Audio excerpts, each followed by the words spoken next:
el ministerio Conéctate a Jesús y Seminarios Jesús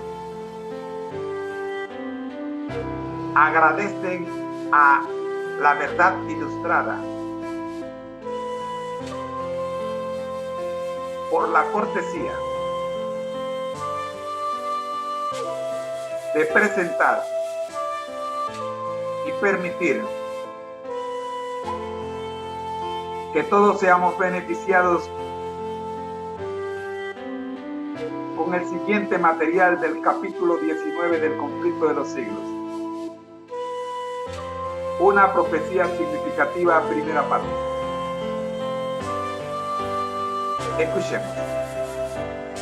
Gracias, Padre, le damos por permitirnos en esta hora abrir su palabra y estudiarla con conciencia. Oramos, buen Dios, por el ministerio La Verdad Ilustrada y por todos los ministerios que hacen posible que nos preparemos para el encuentro con nuestro Dios, alcanzando la verdadera felicidad para ti. En Jesús. Amén.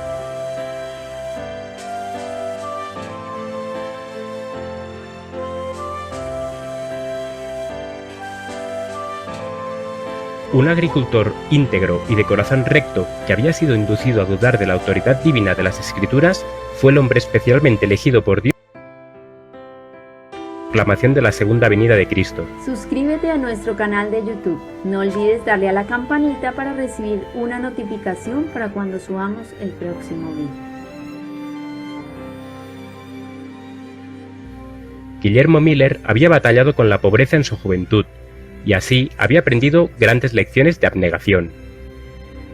Poseía una constitución robusta y ya desde su niñez dio pruebas de una fortaleza intelectual fuera de lo común. Su mente era activa y bien desarrollada, y tenía sed aguda de conocimiento. Aunque no gozó de las ventajas de una instrucción académica, su amor al estudio y el hábito de reflexionar cuidadosamente hicieron de él un hombre sano de juicio, puntos de vista amplios y un carácter moral irreprochable. Desempeñó con éxito varios cargos civiles y militares, y el camino hacia la riqueza y los honores parecía estarle ampliamente abierto. Su madre era una mujer de piedad verdadera, y en su infancia estuvo sujeto a influencias religiosas. Sin embargo, en su temprana adultez, Miller se involucró con los deístas, buenos ciudadanos y hombres de disposiciones humanitarias y benévolas, pero tan hermosas dotes se habían pervertido hasta ejercer influencia contra la palabra de Dios. Al rozarse con esos hombres, Miller llegó a adoptar sus opiniones. Las interpretaciones corrientes de las Escrituras presentaban dificultades que le parecían insuperables. A su vez, sus nuevas creencias le hacían rechazar la Biblia, pero éstas no le ofrecían nada mejor en su lugar. Sin embargo, conservó esas ideas cerca de 12 años, pero a la edad de 34, el Espíritu Santo obró en su corazón y le hizo sentir su condición de pecador. No hallaba en su creencia anterior seguridad alguna de dicha más allá de la tumba. Refiriéndose años después a los sentimientos que le embargaban en aquel entonces, dijo: «Pensar en el aniquilamiento me helaba y me estremecía, y tener que dar cuenta me parecía entrañar destrucción segura para todos. Los cielos eran como bronce sobre mi cabeza, y la tierra como hierro bajo mis pies. La eternidad, ¿qué era? ¿Y la muerte, por qué existía? Cuanto más razonaba, tanto más lejos estaba de la demostración. Cuanto más pensaba, tanto más inconexas eran mis conclusiones. Traté de no pensar, pero ya no era dueño de mis pensamientos. Me sentía verdaderamente desgraciado, pero sin entender la causa. Murmuraba y me quejaba, pero no sabía de quién. Sabía que algo andaba mal, pero no sabía cómo ni dónde encontrar lo correcto. Gemía, pero sin esperanza. En ese estado permaneció varios meses. Dice: de pronto, el carácter de un Salvador se grabó intensamente en mi mente. Me pareció que bien podía existir un ser tan bueno y compasivo que expiara nuestras transgresiones, y así nos librara de sufrir la pena del pecado. Me imaginé que podría echarme en sus brazos y confiar en su misericordia, pero surgió la pregunta: ¿cómo se puede probar que tal ser existe? Encontré que, fuera de la Biblia, no podía obtener evidencia alguna de la existencia de semejante Salvador. Discerní que la Biblia presentaba precisamente un Salvador como el que yo necesitaba. Me vi obligado a admitir que las Escrituras debían ser una revelación de Dios. Llegaron a ser mi deleite, y en Jesús encontré un amigo. Las escrituras, que antes eran oscuras y contradictorias, se volvieron antorcha para mis pies y luz para mi senda. Mi mente obtuvo calma y satisfacción. Ahora la Biblia llegó a ser mi estudio principal. La escudriñaba con gran deleite y me maravillé de que alguna vez la rechazara. Perdí enteramente el gusto por otra lectura y apliqué mi corazón a adquirir sabiduría de Dios. Entonces Miller hizo pública profesión de fe en la religión que había despreciado. Sus incrédulos compañeros no tardaron en aducir todos esos argumentos que él mismo a menudo había esgrimido contra la autoridad divina de las Escrituras, pero todavía no estaba preparado para contestarles. Pero razonó que si la Biblia es una revelación de Dios, debía ser consecuente consigo misma, y que habiendo sido dada para instrucción del hombre, debía estar adaptada a su entendimiento. Resolvió estudiar las Escrituras por su cuenta y averiguar si toda aparente contradicción no podía armonizarse. Procuró poner a un lado toda opinión preconcebida, comparó pasaje con pasaje con la ayuda de las referencias marginales y la concordancia. Leyendo versículo por versículo, no seguía adelante hasta que se desvelaba el significado de los pasajes que estaba estudiando. Cuando encontraba algo oscuro, era su costumbre compararlo con todos los demás textos que parecían tener alguna referencia en el asunto en cuestión. Así, cada vez que daba con un pasaje difícil de comprender, encontraba una explicación en algún otro lugar de las Escrituras. A medida que estudiaba con oración ferviente por iluminación divina, lo que antes le había parecido oscuro a su entendimiento se le aclaraba. Con profundo interés estudió los libros de Daniel y el Apocalipsis, y con gran gozo comprobó que los símbolos proféticos podrían ser entendidos. Miller dice: así me convencí de que la Biblia es un sistema de verdades reveladas dadas con tanta claridad y sencillez que el viajero, por insensato que fuere, no necesita extraviarse. Paso a paso descubría las grandes líneas de la profecía. Ángeles del cielo dirigían sus pensamientos y abrían las Escrituras a su entendimiento. Al tomar por criterio la manera en que las profecías se habían cumplido en lo pasado, para considerar el cumplimiento de las que estaban en el futuro, se convenció que el concepto popular del reino espiritual de Cristo, un milenio temporal antes del fin del mundo, no estaba fundamentado en la palabra de Dios. Esta doctrina, que indicaba 1000 años de justicia y paz antes de la venida personal del Señor, difería para un futuro muy lejano los terrores del día de Dios. Pero por agradable que ella sea, es contraria a las enseñanzas de Cristo y sus apóstoles, quienes declaran que el trigo y la cizaña crecerán juntos hasta la siega, al fin del mundo, y que el reino de las tinieblas subsistirá hasta la venida del Señor. La doctrina de la conversión del mundo y del reino espiritual de Cristo no era sostenida por la Iglesia apostólica. No fue generalmente aceptada por los cristianos hasta casi principios del siglo XVIII, y llevó a muchos a descuidar la preparación necesaria para encontrarse con su Señor. Miller encontró que la venida literal y personal de Cristo está claramente enseñada en las Escrituras.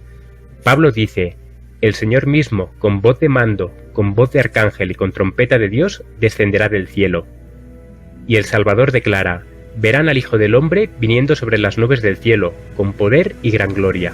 Porque como el relámpago que sale del oriente y se muestra hasta el occidente, así será también la venida del Hijo del Hombre. Será acompañado por todas las huestes del cielo. El Hijo del Hombre vendrá en su gloria y todos los ángeles con él, y enviará a sus ángeles con gran voz de trompeta, y juntarán a sus escogidos de los 4 vientos desde un extremo del cielo hasta el otro. A su venida los justos muertos resucitarán, y los justos que estuvieron aún vivos serán mudados. Pablo dice: no todos dormiremos, pero todos seremos transformados, en un momento, en un abrir y cerrar de ojos, a la final trompeta, porque se tocará la trompeta. Los muertos resucitarán incorruptibles y nosotros seremos transformados, porque es necesario que esto corruptible se vista de incorrupción y esto mortal se vista de inmortalidad. Y en Primera de Tesalonicenses, después de describir la venida del Señor, dice: los muertos en Cristo resucitarán primero. Luego nosotros, los que vivimos, los que hayamos quedado, seremos arrebatados juntamente con ellos en las nubes para recibir al Señor en el aire, y así estaremos siempre con el Señor. El pueblo de Dios no puede recibir el reino antes de la venida personal de Cristo. El Señor dijo: cuando el Hijo del Hombre venga en su gloria, acompañado de sus ángeles, se sentará en su trono de gloria. Serán congregadas delante de él todas las naciones, y él separará a los unos de los otros, como el pastor separa a las ovejas de los cabritos.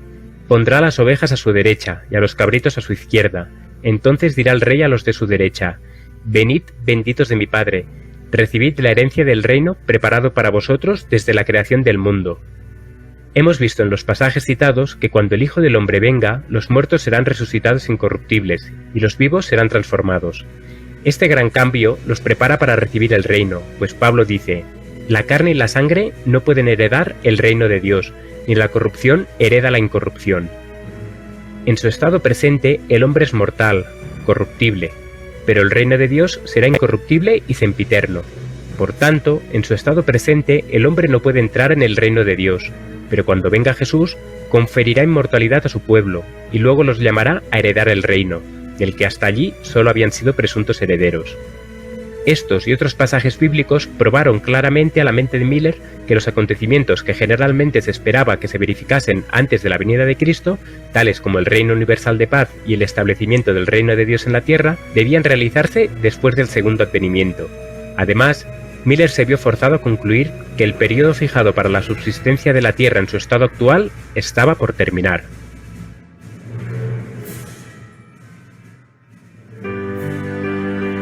Este ministerio se mantiene gracias a tus aportes. Si quieres contribuir, ve a laverdadilustrada.com o a la descripción de este vídeo.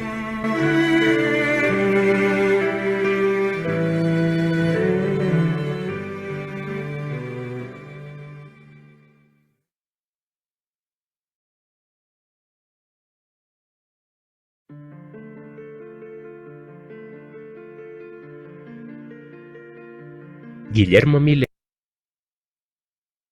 Agradecidos estamos con La Verdad Ilustrada por esta primera parte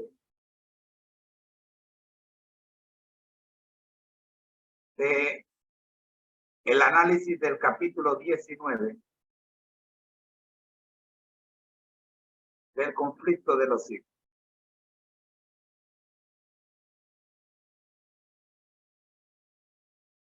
Vayamos ahora a los comentarios TISU. Nos encontramos en las páginas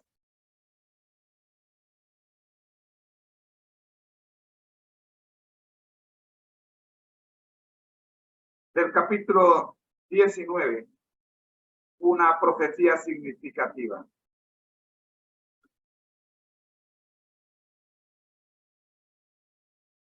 ...325 a la 328. El día de ayer estuvimos viendo la página 325.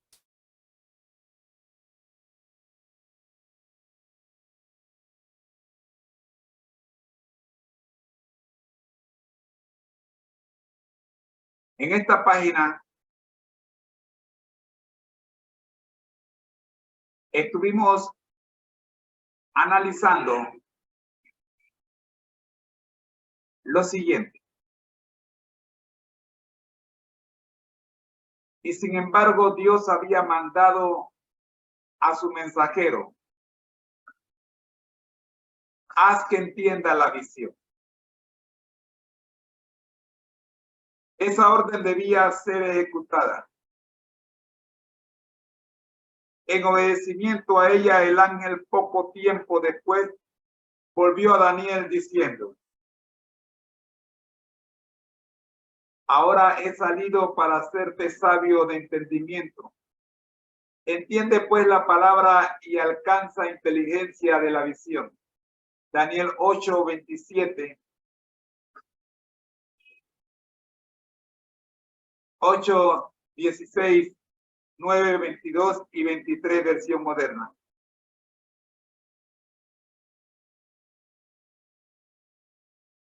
Había un punto importante en la visión del capítulo 8 que no había sido explicado, a saber, el que se refería al tiempo, el periodo de los 2300 días. Por consiguiente, el ángel, reanudando su explicación, se espacia en la cuestión del tiempo. En el párrafo número 2 de la página 325,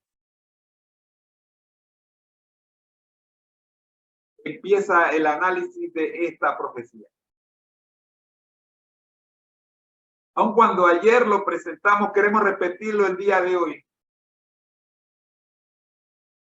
Porque hemos aprendido en las Sagradas Escrituras una palabra que se utiliza mucho en los Salmos. Selah. ¿Y qué significa Selah? Significa que lo que hemos visto merece una repetición. Merece ser subrayado. Merece ser repetido por su importancia. Por esa razón, lo que queremos repetir para hoy, el análisis de esta profecía en su primera parte, según lo registra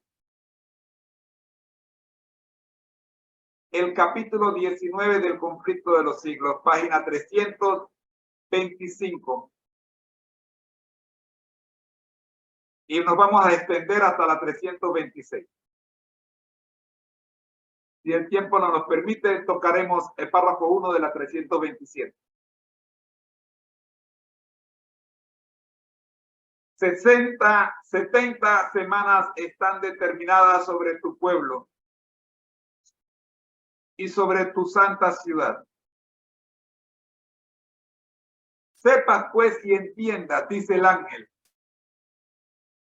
y le habla a Daniel, que desde la salida de la palabra para restaurar y edificar a Jerusalén hasta el Mesías príncipe,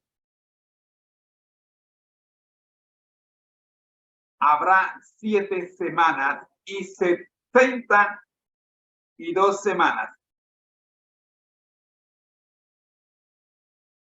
Tornaráse a edificar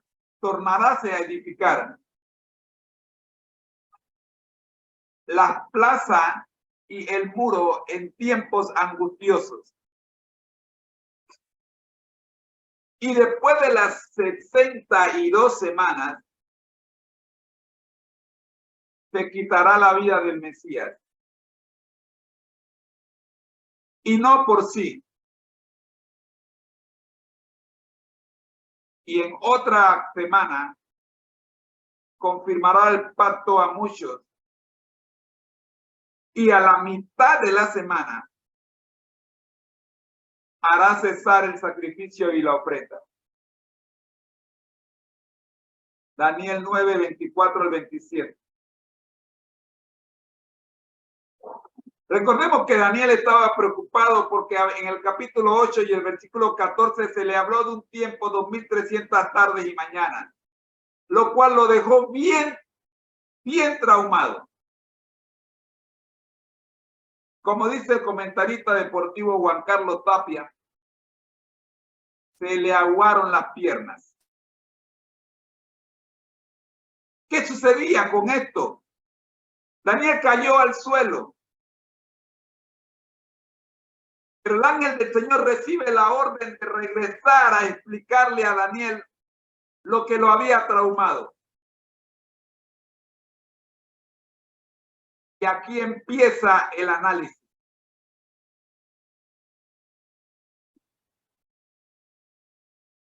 Ahora,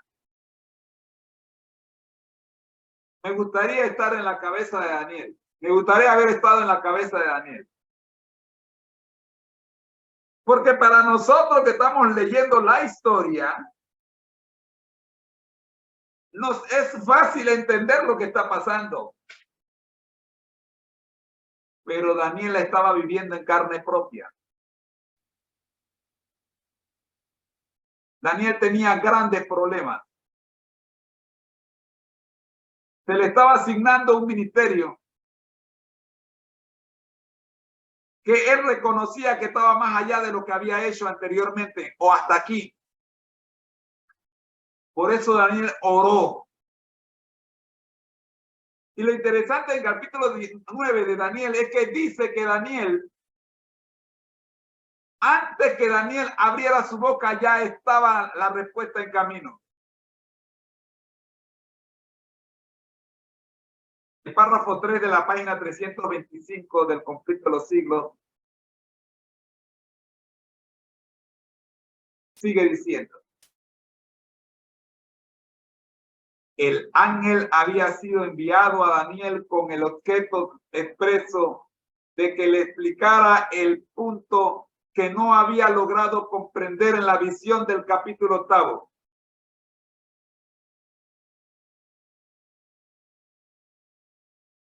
El dato relativo al tiempo. Hasta 2300 tardes y mañanas. Entonces será purificado el santuario.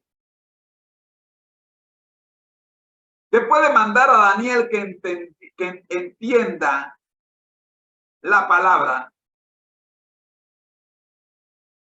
y que alcance inteligencia de la visión, las primeras palabras del ángel son: 70 semanas están determinadas sobre tu pueblo y sobre tu santa ciudad.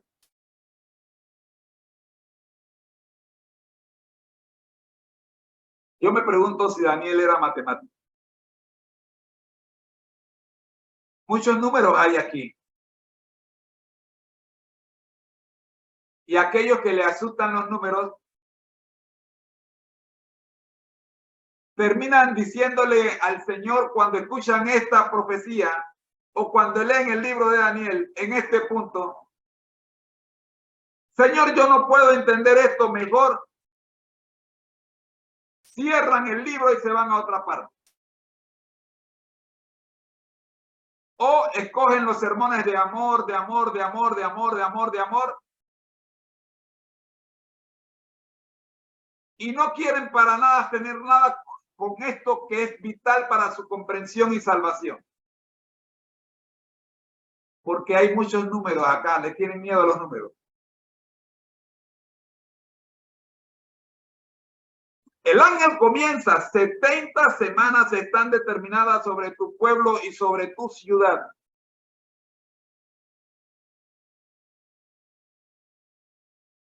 Wow.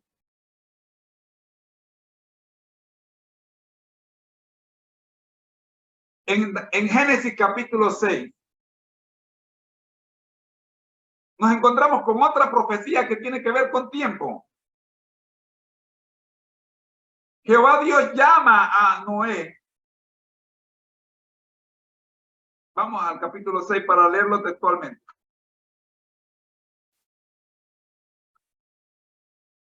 Génesis 6:1.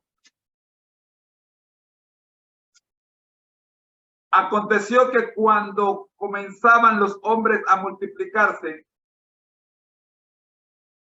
sobre la faz de la tierra,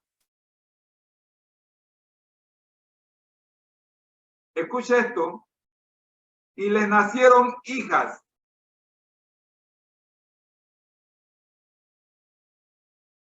Al ver los hijos de Dios que las hijas de los hombres eran hermosas, tomaron para sí mujeres, escogiendo entre todas. Entonces dijo Jehová: no contenderá mi espíritu con el hombre para siempre, porque ciertamente él es carne, pero vivirá 120 años. Aquí aparece por primera vez un cálculo matemático en relación a una profecía. A Noé se le estaba dando esta orden. Noé sabía que a partir de la orden, el conteo era retroactivo, hacia atrás. Le quedaban 120 años de vida a él, a su familia y al resto de la humanidad creada. Todo sería destruido.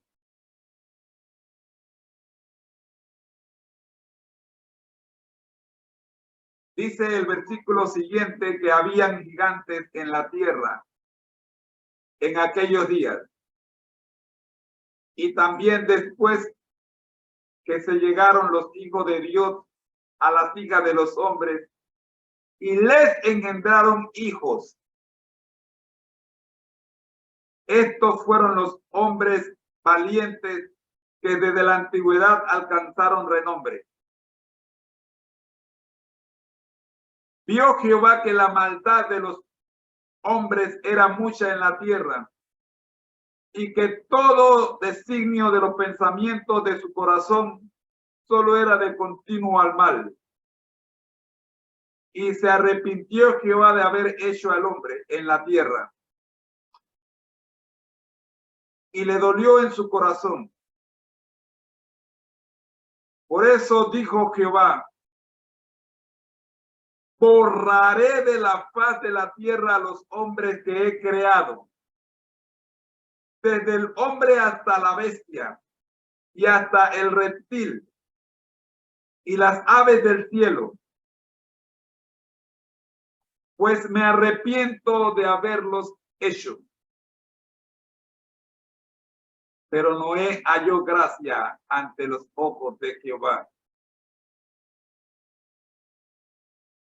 Los siguientes versículos narran cómo Noé empezó a cumplir la misión que se le había asignado.